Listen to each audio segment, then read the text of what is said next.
میرے والد پولیس میں تھے۔ ابو نے کچھ سال پولیس کی نوکری انتہائی ایمانداری سے کی، لیکن پولیس کے محکمے میں رشوت کی ریل پل بہت زیادہ تھی۔ لیکن کچھ عرصے بعد گھر کی معمولی مشکلات دیکھ کر گھر کی خوشحالی کی خاطر اس دلدل میں اتر گئے۔ ابو کی رشوت لینے کی وجہ سے آسائشوں کے دروازے ہم پر کھل گئے۔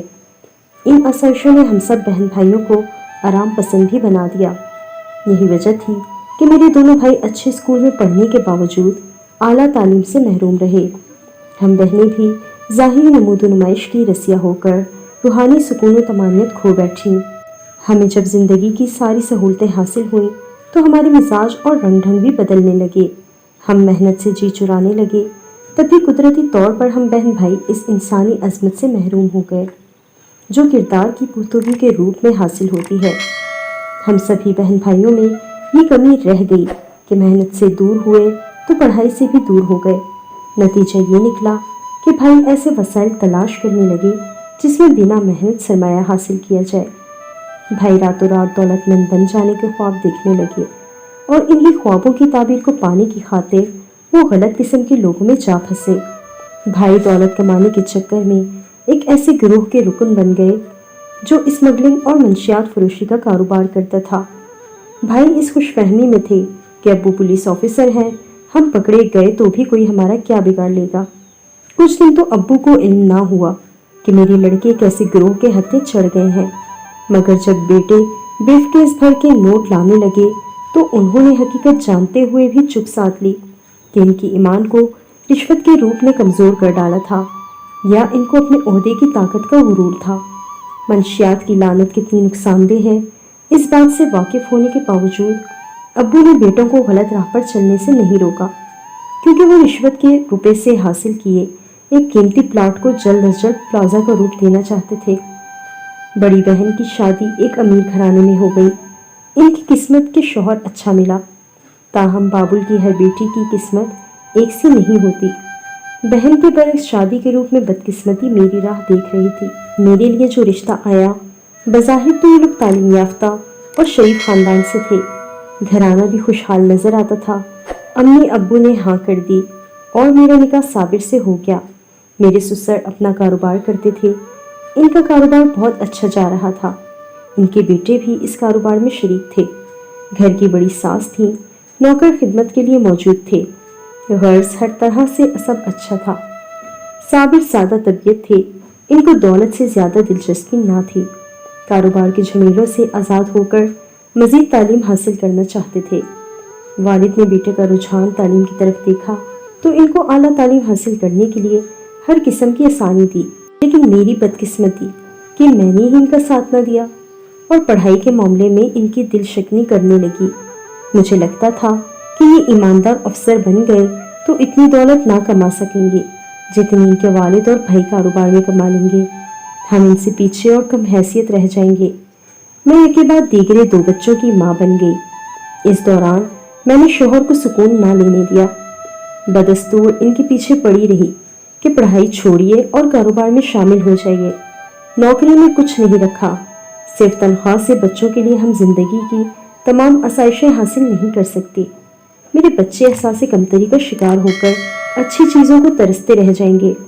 گھر میں پھوٹ پڑ جائے تو دشمن فائدہ اٹھاتے ہیں۔ سسر صاحب کا انتقال ہو گیا اور میرے شوہر کے بھائیوں میں پھوٹ پڑ گئی۔ کاروبار میں شریک کچھ لوگوں نے اس کا فائدہ اٹھایا، ان کو خسارے کے آخری کنارے تک پہنچا دیا اور ہم لوگ مکمل بربادی کی لپیٹ میں آ گئے۔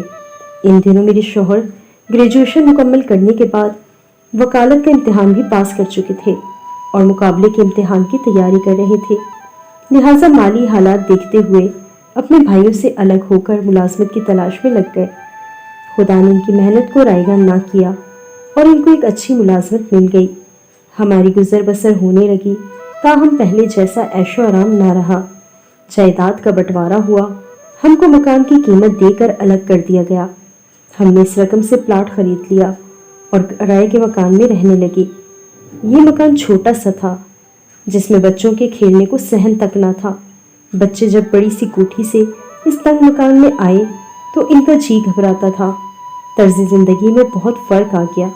میرے بچے تو بڑے گھر میں ٹھاٹ باٹ سے رہنے کے عادی تھے، जहाँ नौकर चाकर और हर तरह की सहूलतें मैसर थीं।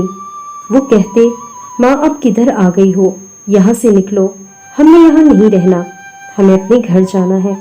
तब मुझको बहुत दुख होता और ससुर याद आते कि जिनके होते हम हर तरह की जिम्मेदारियों से आज़ाद थे। मैं भी तो इस किस्म की ज़िंदगी बसर करने की आदी ना थी। बहुत परेशान होती, अक्सर गर्मी से घबराकर मैके भागती, जहाँ ज़िंदगी अब भी फूलों की सेज थी। जब बाबुल के घर जाती, लगता कि जहन्नुम से जन्नत में आ गई हूँ। 5 मरले के मकान में वापस लौट जाने को दिल न करता। भाई गलत कामों से दौलत समेट रहे थे। बड़ी बहन की जिंदगी भी ठाट बाट से गुजर रही थी। सोचती कि एक मैं ही हूँ जो हर चीज को तरस रही हूँ। शौहर से कहती कि तुम्हारी वकालत से तो रोजी रोटी पूरी नहीं होती, तुम बच्चों को क्या आला तालीमी इदारों में पढ़ा पाओगे और कब ऐश कराओगे। वो जवाब देते, क्यों परेशान होती हो, थोड़ा सा सब्र कर लो, जल्द हालात बदल जाएंगे। वकालत के पेशे में इब्तिदा में सिर्फ मेहनत होती है, रोटी घर से खानी पड़ती है।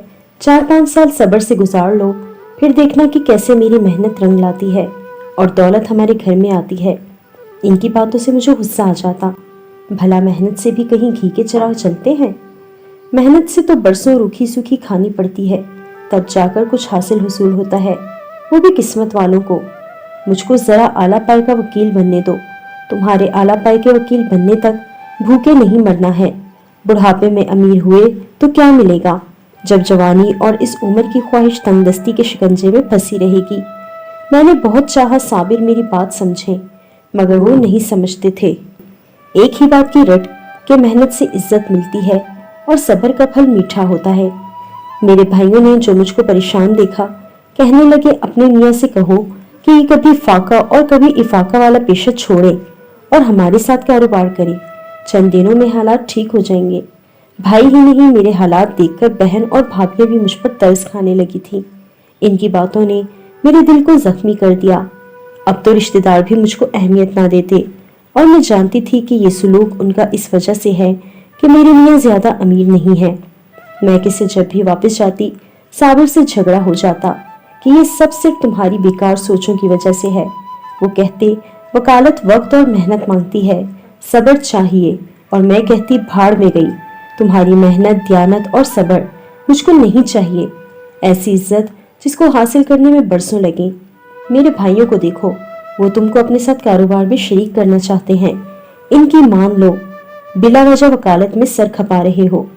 इज्जत भी दौलत से मिलती है। अब तो हमारी न मैके वालों की नजरों में इज्जत रही और न ससुराल वालों की निगाहों में। मैं कहती वकालत छोड़ दो और वो कहते कि जरा मेरे पैर जमने तो दो, फिर देखना वक्त से सब कुछ मिल जाएगा। मैं इनके बड़ा वकील बनने तक इंतजार और महरूमी की चक्की में ना पिसना चाहती थी। अच्छी जिंदगी बसर करने के दिन तो यही थे, आरजुओं से लबरेज जो बीते जा रहे थे। अब ना तो सैर तफरी का लुत्फ ले सकते थे और न शॉपिंग का। जब साबिर ने मेरी बात ना मानी, मैं रूठकर मैके आ गई। वो बहुत परेशान हुए, मनाने आए। मेरे भाइयों ने भी कह दिया, या तो हमारे साथ काम में शरीक हो जाओ या फिर हमारी बहन को तलाक दे दो, क्योंकि तुम इसको कभी अच्छी जिंदगी नहीं दे सकते। साबिर से कहा कि बुढ़ापे तक हमारी बहन अच्छे दिनों का इंतजार नहीं करेगी। तुमने अपनी रविश ना छोड़ी तो हम इसको तुमसे आजाद करा लेंगे। आजकल मेहनत से जल्द रुपया नहीं कमाया जा सकता। ये मुकाबले और तेज रफ्तारी का जमाना है। रुपए को देखो कैसे कमाया, ये मत देखो। तालीम ने साबिर पर असर किया था। उन्होंने कानून की तालीम हासिल की थी।